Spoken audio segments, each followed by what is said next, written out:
घर खरीदना लगभग हर परिवार का सपना होता है, लेकिन पहली बार होम लोन लेने वाले कई लोग जल्दबाजी कर देते हैं और ऐसे में उनको नुकसान भी उठाना पड़ता है।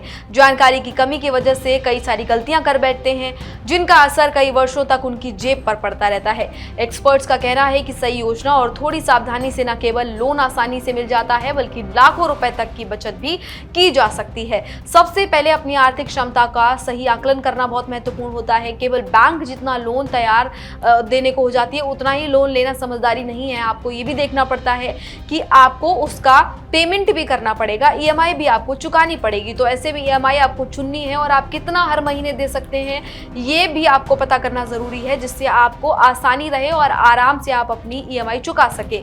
आमतौर पर वित्तीय विशेषज्ञ जो हैं वो इसको लेकर एक्सपर्ट्स जो हैं वो सलाह देते हैं।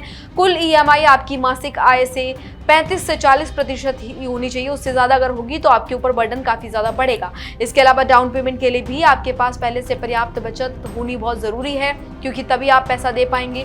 होम लोन लेने से पहले अलग अलग बैंकों की भी आप पूरी इन्फॉर्मेशन ले लें। हाउसिंग फाइनेंस कंपनियों के बारे में पूरी इन्फॉर्मेशन ले लें कि किस तरीके से वो आपको पैसा उपलब्ध कराते हैं, कितना ब्याज दर किस कंपनी का है, कौन सी कंपनी में आपको फ़ायदा मिल रहा है, कौन सी कंपनी से आपको नुकसान मिल रहा है। प्रोसेसिंग फीस के बारे में पता कर लें, इसके साथ ही प्री पेमेंट के बारे में पता कर लें। तमाम ये जो जानकारियां हैं, इनके बारे में आपको पता होना बहुत ज़रूरी है, नहीं तो आप फंस सकते हैं। अगर आप बैंक से लोन लेने जा रहे हैं और आपको कोई भी इन्फॉर्मेशन नहीं है, आपने किसी भी बैंक से अगर कुछ इन्फॉर्मेशन नहीं ली है अगर, तो इससे आपको नुकसान हो सकता है, क्योंकि ये आपके लिए महंगा पड़ सकता है। तो तमाम जो अलग अलग बैंक्स हैं उनको आप कंपेयर करिए, जो आपके लिए बेस्ट हो उसमें आप जाके लोन लीजिए।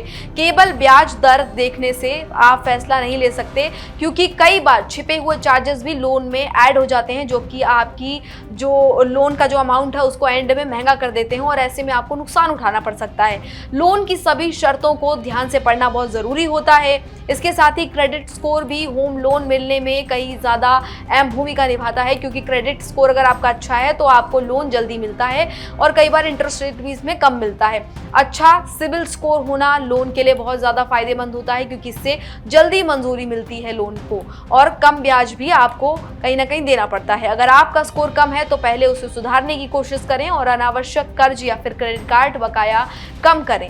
लोन की अवधि जब आप चुनते हैं तो उस समय भी आप बहुत ही संतुलित अवधि चुनें। लंबी अवधि चुनने पर ईएमआई कम हो जाती है, लेकिन जो इंटरेस्ट है वो आपको ज़्यादा देना पड़ता है। वहीं छोटी अवधि में ब्याज कम लगता है, लेकिन मासिक किश्त जो है आपकी बढ़ जाती है।